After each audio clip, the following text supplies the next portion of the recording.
A todo momento nós estão presentes na vida do homem, né? As lutas, as dificuldades, as adversidades. Louvado seja o nome do Senhor. As adversidades, elas nos tornam, irmãos, mais vigilantes. As adversidades, as aflições, elas nos tornam mais humanos. As adversidades, elas nos tornam melhores. Nós vamos viver melhores, amando-nos uns aos outros, servindo-nos uns aos outros, nos doando. Louvado seja o nome do Senhor. Glória a Deus. Nós vamos nos tornar melhor quando nós sofremos, quando nós padecemos alguma adversidade. Louvado seja o nome do Senhor. Ninguém sabe o que é melhor para nós. Ninguém sabe o que é melhor para você. Somente Deus, Ele sabe o que é melhor para você. Muitas vezes nós não entendemos, né? Mas Deus, Ele trabalha no nosso coração, muitas vezes através das adversidades. As causas das adversidades, irmãos, que muitas vezes nós deparamos com ela, né? Nós somos advertidos. A palavra do Senhor diz que as causas da adversidade é muitas vezes pela nossa imprudência. É pela nossa imprudência na nossa maneira, muitas vezes, de agir. Muitas vezes nós agimos de uma forma que não vai agradar a Deus. Está fora da permissão do Senhor. Quando nós agimos de uma maneira errada, né, vai causar alguma adversidade para o nosso coração, para os nossos irmãos. Quando nós agimos de uma forma errada, quando nós falamos de uma forma errada, nós vamos encontrar dificuldades. Quando nós falamos de uma forma errada, o nosso proceder, muitas vezes, atrai e, às vezes, reverte em adversidades. O nosso testemunho, muitas vezes, causa adversidades, porque muitas vezes o nosso testemunho não corresponde com aquilo que nós pregamos, com aquilo que nós devemos pregar e viver, e aquilo não está condizendo com o nosso testemunho. Muitas vezes nós somos acarretados de adversidades, aflições, porque o nosso agir, a nossa ação, a nossa atitude, o nosso falar não está condizendo. Nós pregamos muitas vezes o amor e muitas vezes nós não estamos amando nem a nós mesmos. Às vezes ocorre, muitas vezes, por uma atitude errada, uma palavra fora de ordem, precipitada, muitas vezes causa muita adversidade no meio do povo de Deus, fora da vontade de Deus, fora da missão que o Senhor nos concedeu. Certamente, irmão, nós vamos colher as consequências daquilo que nós semeamos, porque assim diz a palavra de Deus, que tudo aquilo que você semeia, você vai colher. Louvado seja o nome do Senhor. As consequências, você colhe aquilo que você planta, né? Se você semeia algo bom, você vai colher algo bom. Se você semeia algo que não agrada a Deus, você vai também colher tempestade, fora da vontade de Deus. Nós estamos em perigo. Fora da vontade do Senhor, nós estamos em pecado. Fora da presença, fora da vontade de Deus, nós estamos longe do Senhor. Nós estamos longe de Deus. A palavra do Senhor diz lá em Lamentações, né? Porque, pois, se queixa o homem vivente, queixa-se cada um dos seus próprios pecados. Aí, então, Lamentações falando, né, sobre o homem, aquele que vive pecando. A vida no pecado, uma vida no pecado, logicamente nós vamos colher intempéries, nós vamos colher lutas e aflições quando nós estamos afastados da presença do Senhor. Muitas vezes as adversidades ela vem com esse afastamento da presença do Senhor. A palavra do Senhor diz que porque semeiam ventos, em Oséias capítulo 8, versículo 7, porque semeiam ventos e cegarão tormentas. não haverá seara, a erva não dará farinha, e se der, comerão os estrangeiros. Palavra dura, palavra forte ao nosso coração.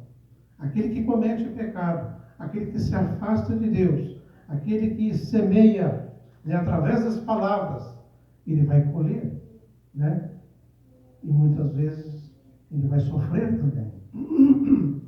Então o profeta aqui, ele deixa claro para os irmãos a lei da semeadura. Aquele que semeia, ele vai ter os seus efeitos, né? A lei da semeadura, efeitos. Aqui, vento simboliza a vaidade. Vento simboliza a adversidade. Os ventos vendavais, né? Então devemos tomar cuidado com a nossa plantação. Aquilo que nós estamos semeando, aquilo que nós estamos plantando, né? No coração das pessoas, no nosso coração, na nossa vida, na nossa família, nós vamos colher. Gálatas também nos diz, porque tudo que o homem semear, isso também se fará. Outra causa, irmão, da adversidade, né? E muitas vezes nós entramos nas adversidades da vida, como igreja do Senhor, é a permissão de Deus. A permissão de Deus, ela permite aos seus filhos a passarem algumas adversidades, porque Deus trabalha assim. Deus trabalha no nosso coração. Deus molda o nosso coração. Deus trabalha no nosso agir, da nossa maneira, né? Muitas vezes nós achamos que nós estamos corretos, nós estamos andando no caminho. E muitas vezes Deus sabe o final e Deus trabalha conosco. Aleluia. Louvado seja o nome do Senhor. Glória a Deus. Aqui alguns fatores, irmãos, que levam a Deus a permitir uma adversidade na vida das pessoas, né? As pessoas que às vezes caem por uma falha no pecado, e o problema é você permanecer no pecado. Muitas vezes caem no pecado e permanecem no pecado, né? E de repente começam a passar enfermidade, começam a passar, enfrentar as dificuldades, enfrentar as adversidades. E Deus usa, né, adversidades para que haja arrependimento no nosso coração. Deus trabalha através das adversidades para que Deus possa trabalhar no arrependimento do nosso coração. E o nosso coração venha confessar e que haja conserto para reatar uma comunhão pura, uma comunhão sincera com Deus, uma comunhão viva na presença do Senhor. É necessário que nós reconhecemos a nossa fragilidade, né? Essa fragilidade, eu estava lendo um livro de Tiago, essa semana eu li o livro de Tiago, tremendo livro. Deus, através do Tiago, queria trazer uma palavra para os irmãos em Jerusalém, porque ele era pastor ali em Jerusalém, uma palavra de comunhão, de fé, né? Mas interessante que Tiago, ele fala sobre a grandeza de Deus, né? E ele fala também sobre a nossa debilidade humana, o nosso limite, as nossas limitações, né?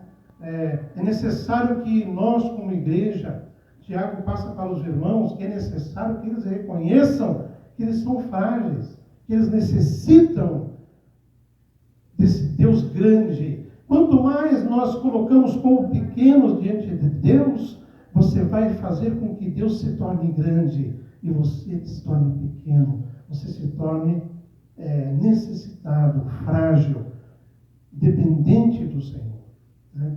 Então, aqui nós temos que também, né, fazer essa reflexão, nos arrepender, o nosso coração, confessar os nossos pecados, fazer um conserto, reatar uma pura comunhão com o Senhor e reconhecer a nossa pequenez, reconhecer a nossa fragilidade, reconhecer que somos dependentes, que somos.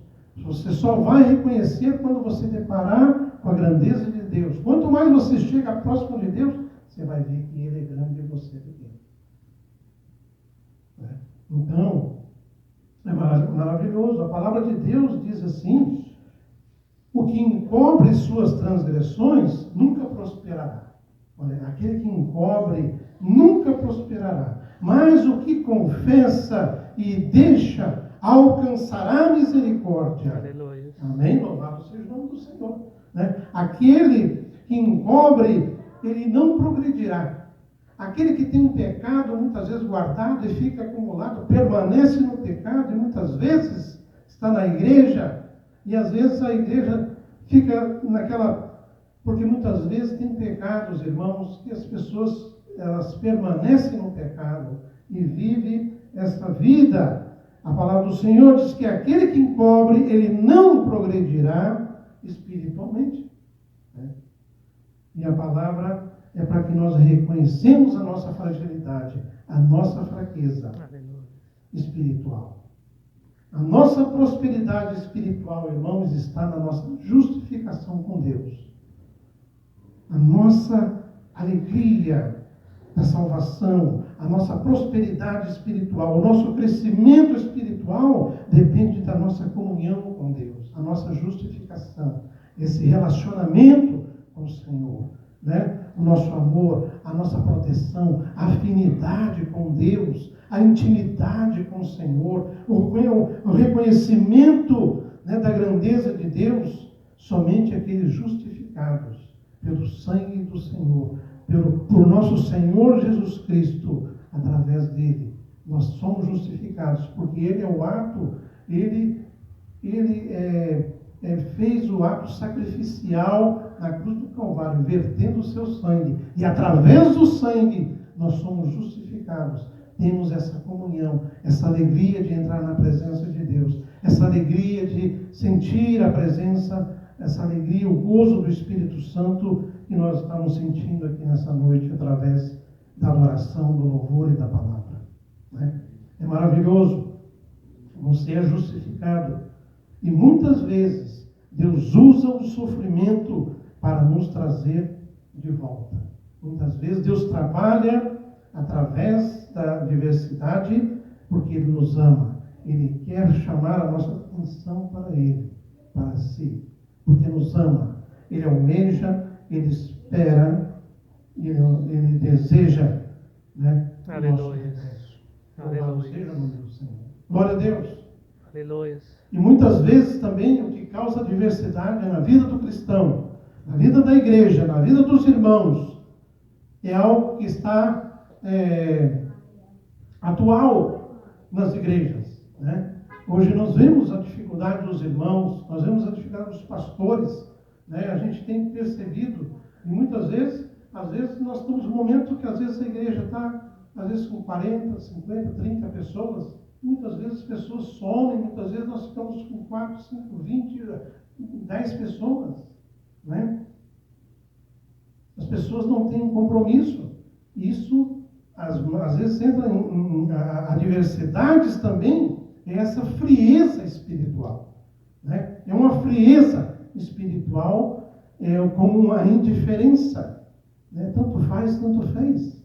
Né? Não tem compromisso, não tem amor, né?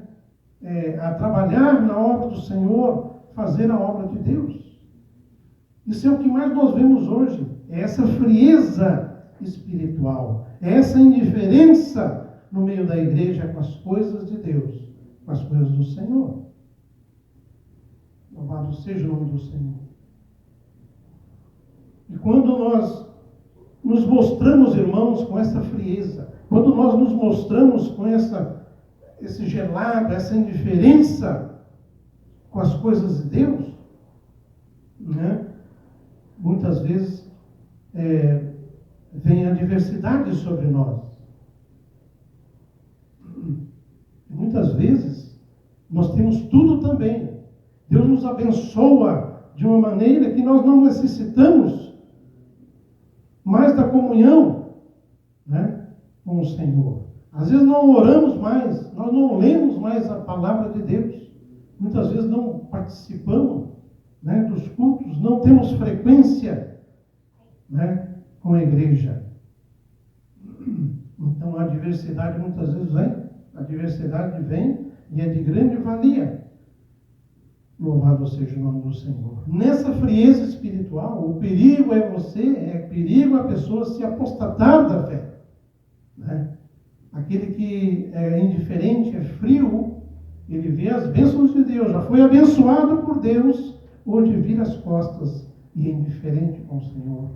Isso se torna uma apostasia. Louvado seja o nome do Senhor. Pode se tornar uma apostasia. Louvado seja o nome do Senhor. E a diversidade, ela vem para nós. E ela nos despertará para a reaproximação do nosso coração a Deus. Nós vemos isso na vida de Asaf. Asaf foi o salmista que escreveu o Salmo 73. Um salmo onde ele quase se apostatou da fé. Porque era um homem de Deus, um homem que se dedicava a Deus, um homem que tinha experiência com Deus. Mas não se conformava com os seus, com as pessoas que estavam se prosperando na sua frente. Ele olhava e ele não se conformava, porque ele tinha as lutas, ele era um homem reto, sincero, ali firme na presença do Senhor, mas ele olhava a prosperidade dos outros, se preocupava com a prosperidade dos ímpios, né? E aquilo foi entrando no seu coração, que ele ficou, como diz aqui o capítulo, o Salmo 73, fala, no versículo 9, parece que até a morte dos ímpios era alegria, era força, e ele não se conformava com aquilo, de ver a alegria na boca dos ímpios, até na hora da morte, cheio de vigor, cheio de força, e ele com aquela dedicação na obra de Deus, e sempre passando lutas, dificuldades e adversidades, né? É algo tremendo que Deus fez na vida de Asaf, que é um grande exemplo para nós, né? Asaf era um servo do Senhor, um músico, né? E ele ficou desanimado com a riqueza dos outros, com a prosperidade daqueles que estavam ao seu lado, né? Isso também serve de exemplo para nós. Louvado seja o nome do Senhor. Ele não se conformava porque não havia nem tristeza na morte do justo, na morte dos ímpios, mas o ímpio ele se tornava cada dia mais forte. E Asaf então se entristecia com isso, né? A palavra do Senhor diz que ele, no primeiro versículo, diz que olha, eu resvalei, quase me desviei da palavra de Deus, né? E ali, no final, a palavra do Senhor diz que quando ele entrou no templo, quando ele entrou na casa de Deus, Deus falou com ele que a alegria do ímpio é uma alegria aqui na terra, mas a alegria de Asaf é uma alegria eterna, uma alegria no céu, né? E então Asaf, então, ele ficava inconformado com isso, né? Ali, então, Deus restaura a confiança de Asaf em Deus. Muitas vezes nós precisamos ser restaurados, irmãos, a nossa confiança no Senhor, a nossa confiança em Deus, né? Então, Deus revela a ele, né, o fim trágico dos ímpios e a verdadeira bênção para aqueles que servem a Deus, os justos, aqueles que servem ao Senhor.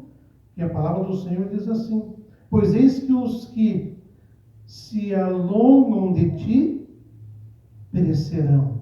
Tu tens destruído todos aqueles que, apostatando, se desviam de ti, né?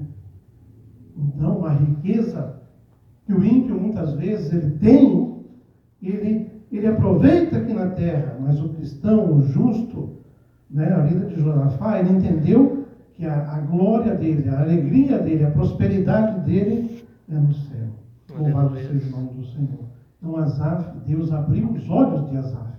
Deus abriu os olhos do seu filho Asaf, né, quando ele entra na casa de Deus, quando ele entra na casa do Senhor, né, e Deus então revela a ele. Louvado seja o nome do Senhor. E a palavra do